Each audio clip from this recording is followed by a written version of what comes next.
অনেক অনেক দিন আগের কথা। এক রাজ্যে এক রাজামশাই ছিলেন। তার একমাত্র মেয়ে চন্দ্রাবতী। রাজকন্যা যেমনি রূপসী তেমনি অহংকারী। তার সৌন্দর্যের খবর চারিদিকে ছড়িয়ে পড়ল। দূর দূরান্ত থেকে বড় বড় রাজার ছেলেরা তাকে বিয়ে করার প্রস্তাব নিয়ে আসে, কিন্তু চন্দ্রাবতী সকলকেই অবহেলা করে আর উপহাস করে উড়িয়ে দিত।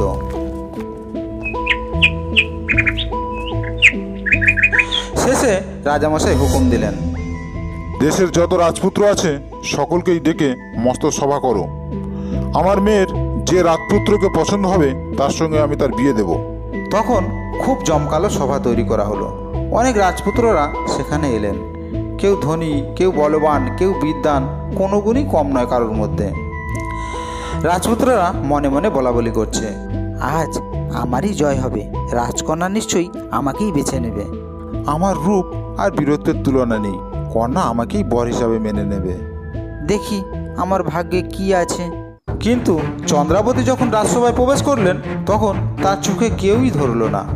তিনি একে একে সকলকে দেখে বললেন, আহা, এ যেন ঠিক ঢাকাই জ্বালা।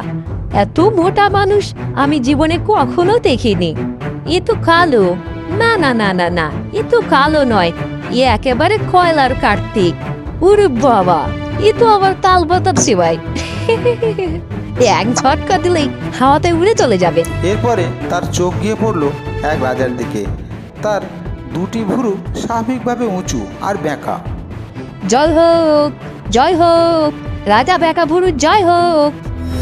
সেই থেকে লোকেরা হাসতে হাসতে সেই রাজার নাম দিলেন বেকাভুরু। রাজকন্যা, আমাদের মধ্যে একজনকে বেছে নাও, আমরা সকলেই তোমার যোগ্য। যোগ্য না ছাই, তোমাদের মধ্যে একজনকেও আমার পছন্দ নয়। কেউ বেশি মোটা, কেউ বেশি রোগা, কারণ মাঘ মাখা, কারণ হাঁটার ভঙ্গি অদ্ভুত। আমি এমন কারোর সঙ্গে বিয়ে করবো না। সভা মণ্ডপের শোরগোল ছড়িয়ে পড়ল। ধিক ধিক তোর অহংকার! দেশ বিদেশের রাজরাজারা আমার রাজসভায় এসে অপমানিত হলেন, আর তুই তাদের উপহাস করছিস। মহারাজ রাগ সামলান, মেয়ে তো ছোট, ভুল করে বলে ফেলেছে। চুপ করো রানী, এটা ভুল নয়, এটা এর স্বাভাবিক স্বভাব। আজ আমি ওকে শাস্তি দেব। শাস্তি? আমায়? আমি তো রাজকন্যা, আমায় তুমি কি শাস্তি দেবে বাবা? যেমন অহংকার তেমনি শাস্তি পাবে। কাল সকালে আমার রাজপ্রাসাদে যে ভিখারি আসবে সেই ভিখারির সঙ্গে আমি তোমার বিয়ে দেব। বাবা বাবা, এ তো অন্যায়, এ তো অন্যায়। কি ভিখারির সঙ্গে আমার বিয়ে হবে? তুমি আমার নিজের বাবা হয়ে তুমি আমার সঙ্গে এরকম করতে পারলে বাবা? না, এটা অন্যায় নয়, অহংকারের মূলচ্ছেদ করাই আমার কর্তব্য।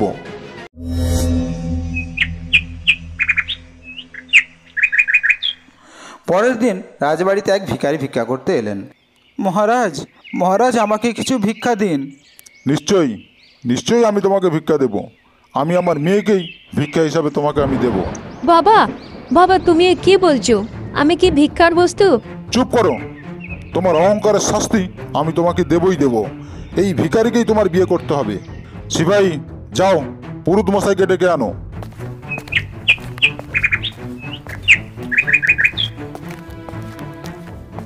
মহারাজ, বিয়ে কি এখনই হবে? হ্যাঁ, এখনই বিয়ে হবে, আর এক্ষুনি, আর দেরি নয়, তাড়াতাড়ি বিয়ে শুরু করো। অতঃপর সবার চোখের সামনেই চন্দ্রাবতীর সঙ্গে ভিখারির বিয়ে হয়ে গেল। বিয়ের পর রাজামশাই বললেন, এখন তুমি তোমার স্বামীর সঙ্গে যাও। আমার রাজবাড়িতে বসে দুজনে মজা করে খাবে সেটা হবে না। সংসার মানে ত্যাগ আর পরিশ্রম, ভোগবিলাস নয়।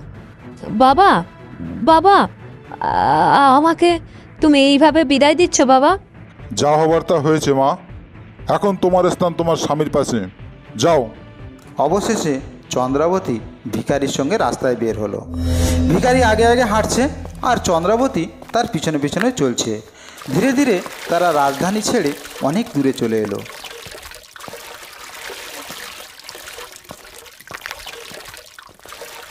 পথের ধারে সোনালি ধান হয়েছে, সেই ক্ষেতে চাষিরা ধান কাটছে।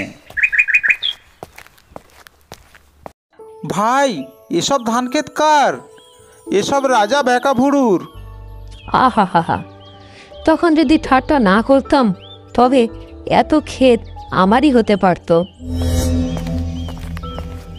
এরপরে খানিকটা পথ এগোতেই দেখা গেল একদল হাতি আসছে।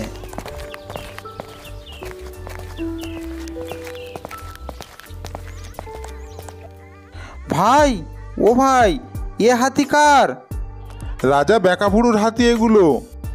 চন্দ্রাবতী মনে মনে ভাবল, আহা হা হা হা, এসব আমারই হতে পারতো যদি আমি বোকামে না করতাম।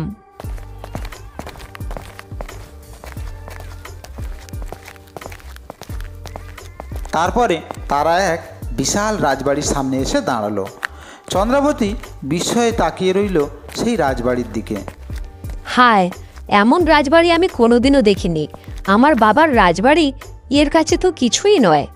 ও ভাই শোনো, এ কোন রাজার রাজবাড়ি? রাজা বেকাবুড়ুর রাজবাড়ি। হায় হায় হায় হায়, কেন এমন বোকামি আমি করলাম? কেন আমি তাকে অপমান করেছিলাম?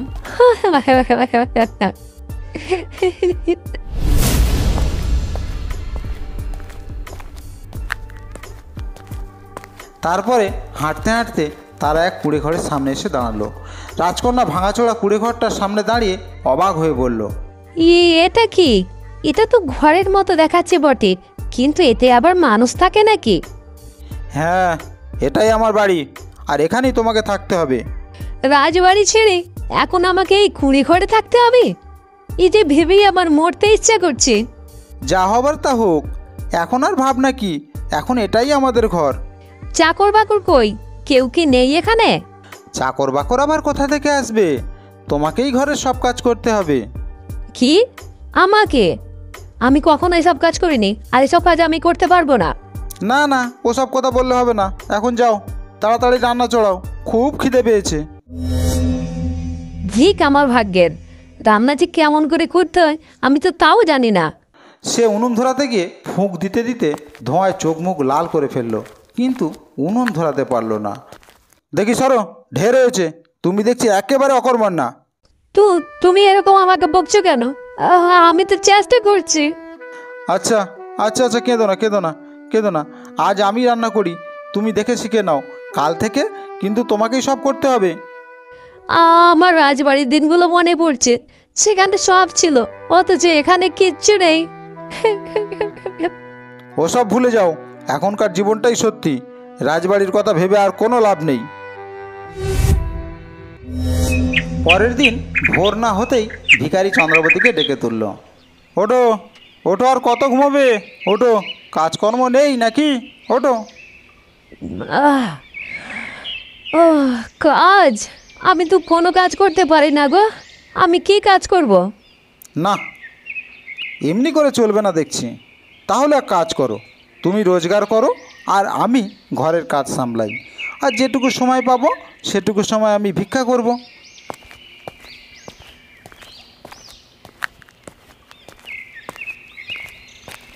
এরপরে ভিখারি বন থেকে কতগুলি বেত এনে দিয়ে চন্দ্রাবতীকে বললেন, এই নাও ঝুড়ি বোনো। আমি আমি তো পারি না ঝুড়ি বুনতে। তাহলে শোনো, এই নাও কিছু গম আর একটা জাঁতা, আটা পেশো। কিন্তু চন্দ্রাবতী যতবারই চেষ্টা করে জাঁতা ঘোরানো তার পক্ষে সম্ভব হলো না। না, আমি তো পারছি না, আমার হাত পা আর যেন চলছে না। ঠিক আছে, তবে মাটির হাঁড়ি গড়ো, তাতে তো আর জোর লাগে না, অন্তত এটা চেষ্টা করো।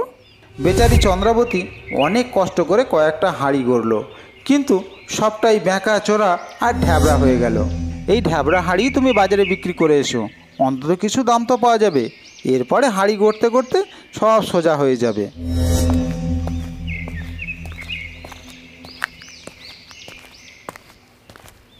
চন্দ্রাবতী হাঁড়ি মাথায় করে নিয়ে বাজারে গেল। সেখানে এক নিরিবিলি কোণ বেছে নিয়ে জড়সড় হয়ে বসে পড়ল। হায় হায় ঈশ্বর, যদি আমার বাবার দেশের কেউ আমাকে দেখে ফেলেন, কি লজ্জা, কি লজ্জা। তার সুন্দর দুঃখিত মুখখানি দেখে লোকেরা 1 পয়সার জিনিস 4 পয়সা দিয়ে কিনে নিল। এমনি করে রোজ সে শহরে হাঁড়ি বেচতে যেত।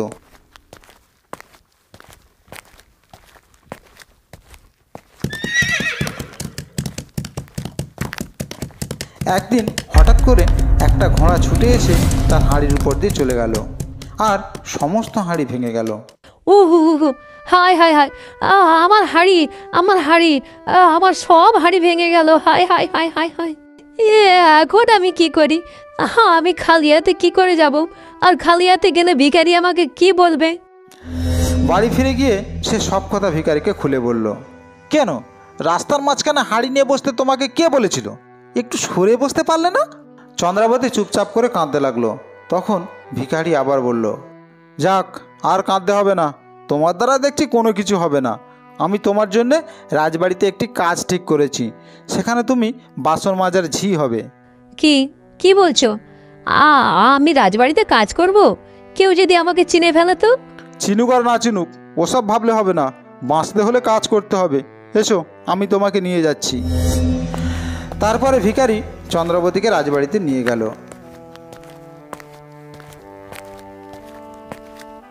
সেখানে চন্দ্রাবতী কিছুদিন বাসন মাজার কাজ করলেন।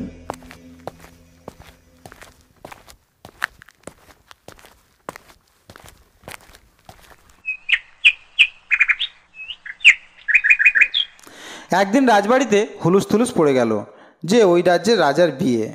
হাই রে, কি দোষা আমার? সারাদিন বাসন মাজি আর বেঁচে থাকা খাবার আঁচলে বেঁধে নিয়ে বাড়িতে যাই, অথচ বাবার বাড়িতে কত না ভোজ, কত না নেমন্তন্ন আমি খেয়েছি, কত না আনন্দ করেছি। হঠাৎ রাজপ্রাসাদে ঢোল বাজতে লাগলো, বিয়ের ধুমধাম শুরু হয়ে গিয়েছে। আজ রাজামশাইয়ের বিয়ের ভোজ, চারিদিকে আলো, ফুল, হাতুর জহরত। দেখি একটিমার উঁকি মেরে দেখি, দেখতে দোষ কি?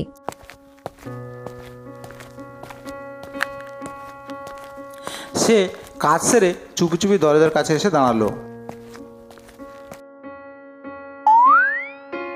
এই রাজা আসছেন, রাজা আসছেন, হ্যাঁ রাজা আসছে, রাজা আসছে, সবাই সাবধান, হ্যাঁ হ্যাঁ রাজামশাই আসছে, রাজামশাই আসছে।